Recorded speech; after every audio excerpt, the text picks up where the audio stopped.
I've noticed something interesting about society and culture. Everything risky requires a license. So learning to drive, owning a gun, getting married. There's a certain... That's true in everything risky except technology. For some reason, there's no standard syllabus. There's no basic course. They just sort of give you your computer and then kick you out of the nest. You're supposed to learn this stuff how? Just by osmosis. Nobody ever sits down and tells you this is how it works. So today, I'm going to tell you 10 things that you thought everybody knew, but it turns out they don't. All right, first of all, on the web, when you're on the web and you want to scroll down, don't pick up the mouse and use the scroll bar. That's a terrible waste of time. Do that only if you're paid by the hour. Instead, hit the space bar. The space bar scrolls down one page. Hold down the shift key to scroll back up again. So space bar to scroll down one page works in every browser on every kind of computer. Also on the web, when you're filling in one of these forms, like your addresses, I assume you know that you can hit the tab key to jump from box to box to box. But what about the pop-up menu where you put in your state?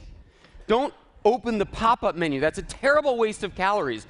Type the first letter of your state over and over and over. So if you want Connecticut, go CCC. If you want Texas, go TT. And you jump right to that thing without even opening the pop-up menu. Also on the web, when the text is too small, what you do is hold down the control key and hit plus, plus, plus. You make the text larger with each tap. It works on every computer, every web browser, or minus, minus, minus to get smaller again. If you're on the Mac, it might be Command instead.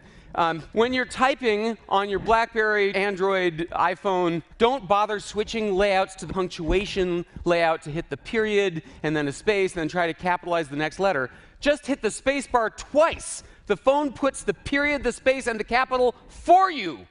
Go space, space. It is totally amazing.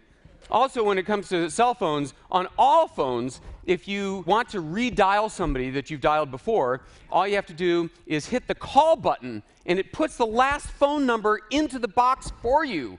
And at that point, you can hit call again to actually dial it. So you don't need to go into the recent calls list. So if you're trying to get through to somebody, just hit the call button again.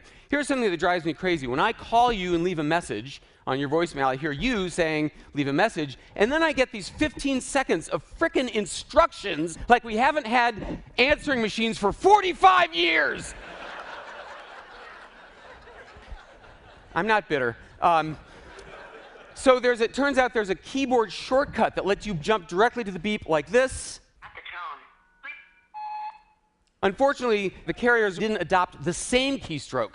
So it's different by carrier, so it devolves upon you to learn the keystroke for the person you're calling. I didn't say these are going to be perfect. OK. So most of you think of Google as something that lets you look up a web page, but it is also a dictionary. Type the word define, and then the word you want to know. You don't even have to click anything. There's the definition as you type. It's also a complete FAA database. Type the name of the airline and the flight. It shows you where the flight is, the gate, the terminal, how long till it lands. You don't need an app for that. It's also unit and currency conversion. Again, you don't have to click one of the results. Just type it into the box, and there's your answer. While we're talking about text, when you want to highlight, this is just an example. When you want to highlight a word, please don't waste your life dragging across it with the mouse like a newbie. Double-click the word. Watch 200, I go double-click. It neatly selects just that word. Also, don't delete what you've highlighted. You can just type over it. This is in every program. Also, you can go double-click drag to highlight in one-word increments as you drag. Much more precise. Again, don't bother deleting. Just type over it. Shutter lag is the time between you're pressing the shutter button and the moment the camera actually snaps. It's extremely frustrating on any camera under $1,000.